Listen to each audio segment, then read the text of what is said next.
Bonjour à tous et bienvenue sur la chaîne d'Edphone. Aujourd'hui, nous allons effectuer la réparation de la caméra arrière sur le Huawei Mate 20. Donc, les symptômes: impossible d'activer la caméra arrière. On peut très bien activer la caméra avant, mais la caméra arrière, impossible de l'activer. Vous avez d'autres symptômes aussi. Votre caméra ne fonctionnera pas tout simplement en grand angle ou en mode portrait. Ce qu'il faut savoir, c'est que toutes les caméras sont liées sur un même module, donc lorsque vous voulez changer une caméra, vous êtes obligé de changer les trois caméras. Donc, on va commencer dans un premier temps par chauffer la partie arrière du téléphone afin de décoller la vitre du châssis. Donc, si jamais vous avez un problème avec votre caméra, n'hésitez pas à vous rendre au niveau du descriptif de la vidéo. Vous aurez toutes les informations concernant la réparation ou la pièce détachée. On va ensuite insérer une petite carte en plastique entre le châssis et la vitre afin de pouvoir décoller la vitre. Une fois tout ça effectué, on va retirer la vitre délicatement. On fait très attention car il y a une nappe d'interconnexion. C'est la nappe qui gère notre lecteur d'empreintes situé au dos de l'appareil qu'on va retirer directement. Donc pas de panique, hein. Si jamais vous la coupez, vous pouvez la retrouver sur notre site internet deadphone.fr. Donc on va ensuite utiliser la spatule en plastique afin de déconnecter notre nappe et on la retire. Voilà, elle est maintenant retirée, on conserve notre vitre arrière.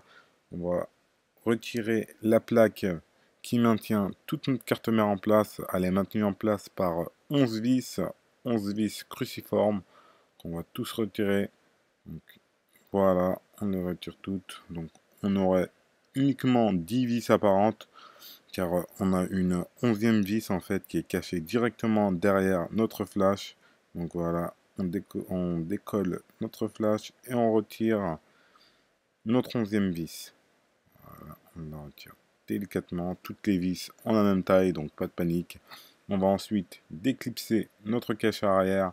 Notre cache arrière il gère notre NFC. Voilà, ainsi que notre écouteur interne, en fait, ça fait office de lésion. On va ensuite retirer la nappe d'interconnexion du lecteur d'empreintes et déconnecter la batterie directement. Toujours, lorsqu'on a accès à la batterie, on la déconnecte afin de travailler dans des mesures de sécurité. On est maintenant prêt. On va pouvoir effectuer le remplacement de notre caméra. Donc voilà, elle est en forme de L, on a tous les objectifs, hein.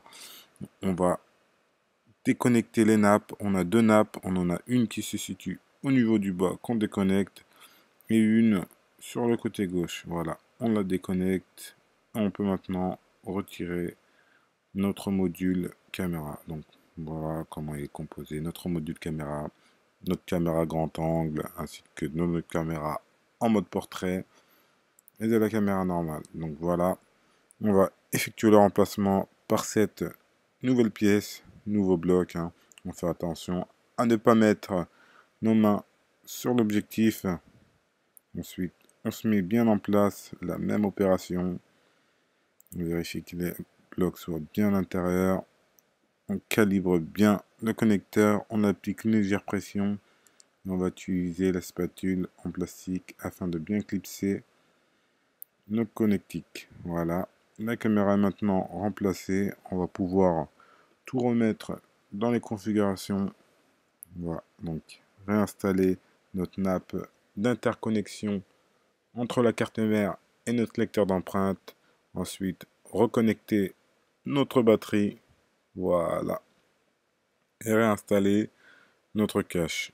On le met en place, on le clipse légèrement. Voilà, une fois que le tout est clipsé, on va pouvoir revisser nos 11 vis. On va commencer par la vis qui est cachée par notre flash. Voilà, à l'aide du tournevis cruciforme, on revisse le tout, on rabat notre flash et on va revisser les 10 autres vis. Toujours à l'aide du tournevis cruciforme, on visse le tout, voilà, sans forcer, hein. Contact, terminé. On va ensuite nettoyer tout le résidu de colle afin de pouvoir recoller la vitre, qu'il n'y ait pas de surépaisseur. Donc On va nettoyer le tout. Retirer bien le résidu de colle. Voilà, on gratte bien. Une fois que tout est propre, on va appliquer de la colle spéciale. C'est de la colle E8000. Surtout ne pas mettre de colle glue. C'est vraiment de la colle spéciale. Si jamais vous souhaitez rouvrir votre téléphone avec cette colle-là, il n'y a pas de souci. Vous chauffez le téléphone, il s'ouvre parfaitement. Vous avez aussi un joint spécial directement disponible sur notre site deadphone.fr. Le joint à coller directement sur la vitre arrière. Mais vous pouvez utiliser aussi la colle en complément. On va ensuite reconnecter la nappe d'interconnexion directement sur notre lecteur d'empreintes. On vérifie bien qu'elle soit dans le bon sens.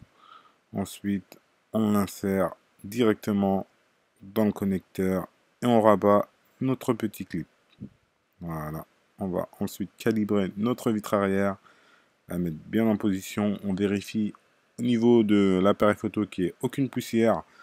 On applique ensuite une légère pression tout autour du téléphone. On va ensuite nettoyer le résidu de colle à l'aide d'un petit chiffon. Voilà. Une fois le tout terminé, on va vérifier que notre téléphone se rallume bien. Donc, si jamais vous avez un problème de caméra, n'hésitez pas à nous contacter au niveau de la description. Vous aurez les liens directement sur notre site internet. Donc, si jamais cette vidéo vous a plu, n'hésitez pas à nous lâcher un like et à vous abonner à notre chaîne. Vous trouverez tous les tutos concernant le Huawei Mate 20, que ce soit le remplacement de la caméra, de l'écran, tout ce que vous voulez. Donc, on va effectuer un petit test du tactile. Voilà, tout fonctionne bien. Voilà, tout est OK. Donc, la réparation est terminée. À la prochaine pour une nouvelle vidéo sur la chaîne Deadphone.